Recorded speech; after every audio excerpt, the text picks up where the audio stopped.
राधे राधे भक्तों, आज है सोमवार। सोमवार व्रत की कथा हम सुनाते हैं आपको। एक गरीब निर्धन दंपति रहते थे। उनके घर में गरीबी थी।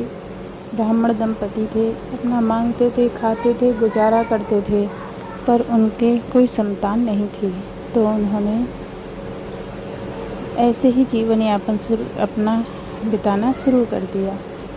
लेकिन उनकी बहन ने कहा, भैया भाभी ऐसा करो, एक बहुत ही महत्वपूर्ण उपाय मैं आपको बताती हूँ, आप उस उपाय को करो, आपको पुत्र रत्न की प्राप्ति होगी। उन्होंने ऐसा ही किया जिस तरह से बहन ने बताया।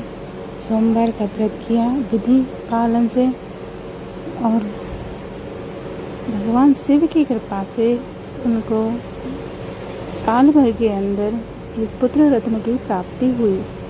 लेकिन उसी रात स्वप्न में आकर भगवान शिव ने कहा कि यह पुत्र अल्पायु होगा। उन्हें बड़ा ही दुख हुआ। जीवन यापन अपना करते रहे, बच्चे को पालते रहे। इसी तरह जब वह पुत्र बड़ा हो गया तो पंडित जी उसे अपने साथ लेकर गए तीर्थ यात्रा पर।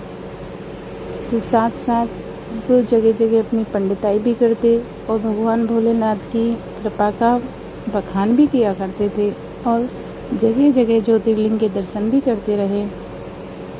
एक समय ऐसा आया कि वह पुत्र 16 वर्ष का हो गया और उसी रात उसका अंतिम समय था।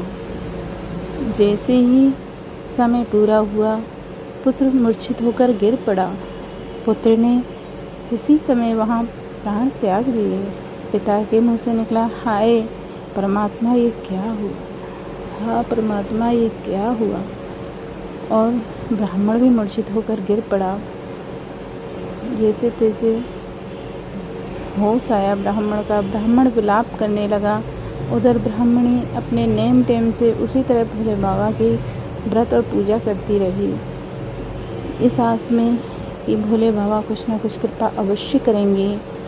उसकी माँ को आस हो गया कि मेरे पुत्र के साथ कुछ ना कुछ गलत होने वाला है, पर उसने विधिवत पूजा पाठ की, व्रत पूर्ण किया। व्रत के पूर्ण होते ही भोले बाबा प्रसन्न हुए और उन्होंने कहा, हे ब्राह्मण तुम्हारा पुत्र जीवित हो चुका है।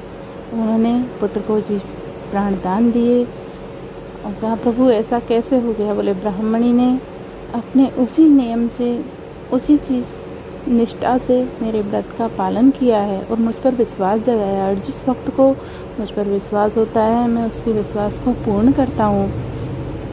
ये बात सुनकर पंडित ने हर हर भोले कहा और अपने पुत्र को लेकर अपने शहर वापस लौट आया। इस तरह जैसे शिव की महिमा सबको प्राप्त हुई है, आपको भी प्राप्त होगी। बोलिए जय श्री राधे, जय बाबा भोलेनाथ।